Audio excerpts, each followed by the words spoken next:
What is up, my friends? I hope you all had a wonderful weekend and you are very welcome along to a brand new week here on Anfield Agenda. As always, I'm here to give you the latest Liverpool news with a view, of course, to the summer transfer window. We're going to be taking you through stories around Virgil van Dijk and his rallying cry for signings in the summer.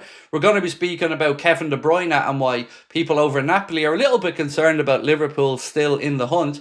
Then we're going to be giving you the latest on Luis Diaz and his desire to stay and continue playing for Liverpool Football Club. That and lots more to come up over the next few minutes, but you know the score. I want to know your thoughts, so please do feel free to let me know in the comments section. If you enjoyed the video, which I hope you do, drop a like, and thank you to everyone that has hit the subscriber button. As you can see, we are at 311,000 now. Incredible support. The channel's also had a record of 8.5 million views in the last 28 days, and we are so grateful for all of your support. Let's get stuck into the news though, because there is a lot to get through, and there will be a little bit on Trent in today's news, but more so with regards to the potential moving to Madrid early bit. You're tired of talking about it. I'm tired of talking about it. This weekend was an exhausting one as well, so I'm not going to sit here and preach to you about how to feel or anything. I'm just going to go through the news. Shall we start? Let's go. So, Napoli and their fans are a little bit concerned, and one reporter over in Naples around the idea of Kevin De Bruyne coming there has said this: Napoli are confident, but they're also worried that Kevin De Bruyne could receive an offer from Liverpool that could change him. Now, I don't think Liverpool are going to make an offer to De Bruyne, and I don't think Kevin De Bruyne would want to sacrifice his reputation at Manchester City by coming to Liverpool. Would I have liked it to happen? Yeah, I would have been interested for a season or two. We know De Bruyne grew up as a Liverpool fan. But look, it isn't going to happen. He will probably end up over in Naples, a beautiful place to go and play football and live for a few years as well, and then perhaps over to the MLS or the Saudi Pro League. Namely, though, it's just the wages for me. He is one of the highest paid players in the Premier League, and Liverpool will surely not go anywhere near that type of level if they're trying to keep the likes of, let's say, Ibrahim Kanade. We're going to need money there. Luis Diaz. So never really made sense, but it was a glorious 24 hours that we got to discuss the possibility of Kevin De Bruyne at Liverpool. Now let's speak about Virgil, our captain, and his, well, I'm going to call it a rallying cry to the owners and to the people who run the football club about this summer's transfer business. This is what he had to say. Speaking about Trent leaving, he said, "For me, there's no other place to be at this point." Talking about, obviously, Liverpool being in a really good place, won the Premier League and going to go and challenge for more trophies. But he did say this: "It has to be a big summer, and I trust the club and the people who make the decisions to do the right thing. I feel with additions, we can make that step up." And honestly, as a fan, that's really refreshing for me to hear. You've just got a captain of a team that won the Premier League speaking about making the step up, because, of course, you don't get to the level that Virgil has gotten to or Mohamed Salah has gotten to without having that desire to win. And that doesn't just get extinguished when you win the Premier League title again. So I think they're setting up for a big day or big season next season. We're all hoping for a big summer. We know we need a left back. We know we need a centre back and a centre forward.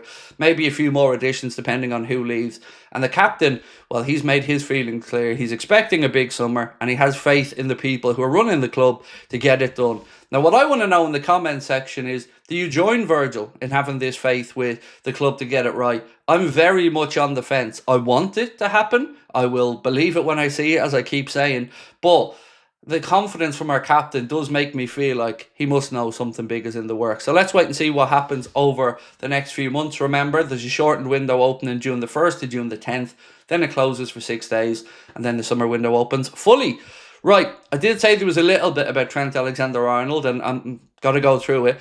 This piece here from Football Insider suggests that Real Madrid are looking to agree a deal with Liverpool worth around £1 million that would see Trent join them before the Club World Cup.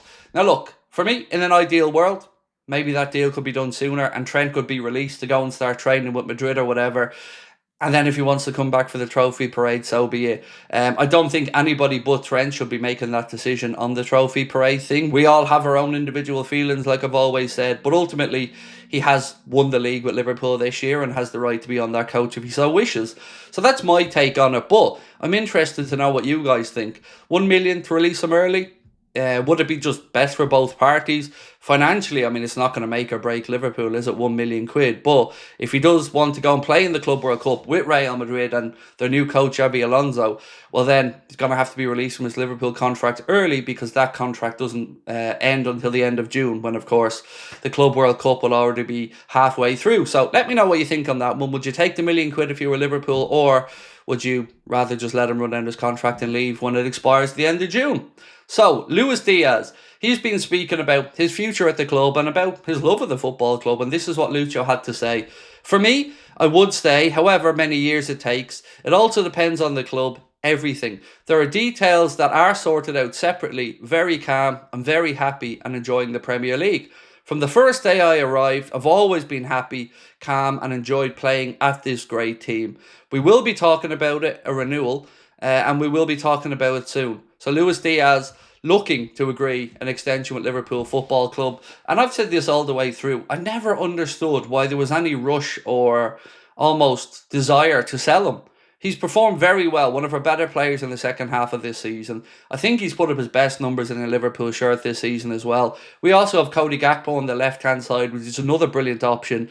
And he's on fairly low wages now, so even with a pay increase, you're still going to have him on a reasonable enough amount, let's say 120, 130 grand a week. And for what he brings to the team, I wouldn't be in any rush to move him on.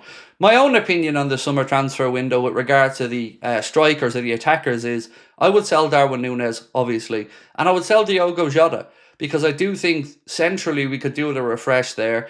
With regards to a wide player, well, I think that may come down to what happens with Federico Chiesa. We know that his agent is going to be, or is going to be soon, or is already over in Liverpool for talks about his future.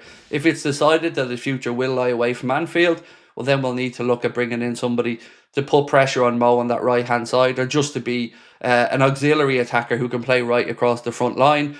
Whether that somebody is somebody like Rodrigo Goes of Real Madrid, whose name has been mentioned quite a bit over the last 48 hours or so, that remains to be seen. But on attackers, actually, a bit of news that we've seen today was that Manchester City had agreed a deal with Bayer Leverkusen for Florian Wirtz, but it's by no means done, because Bayern Munich have offered him more wages than the offer that's coming from Manchester City. So I very much hope he doesn't go to Manchester City and he ends up at Bayern Munich, because I don't want Manchester City to really go out there again and fund a team that can dominate English football for the next few years. That's why, if we go all the way back to Virgil at the start of this video, it's why it's important that we do get those right additions this summer and that we are able to really push on, because these guys are going to want to go and attack the European Cup next year. Title number 21 may be on the horizon as well, so we need to go and attack that.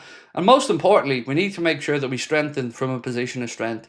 So that is it from me for now, ladies and gents. I will be back tonight at 8:45 for the late night agenda. Hope you can come and join me for that one. There'll be a late news video coming out as well. Thank you to everyone that's got their tickets for our live shows less than 2 weeks ago now. And if you want to come along, you can get your ticket with the link in the description. Much love. We'll talk tonight. Bye-bye.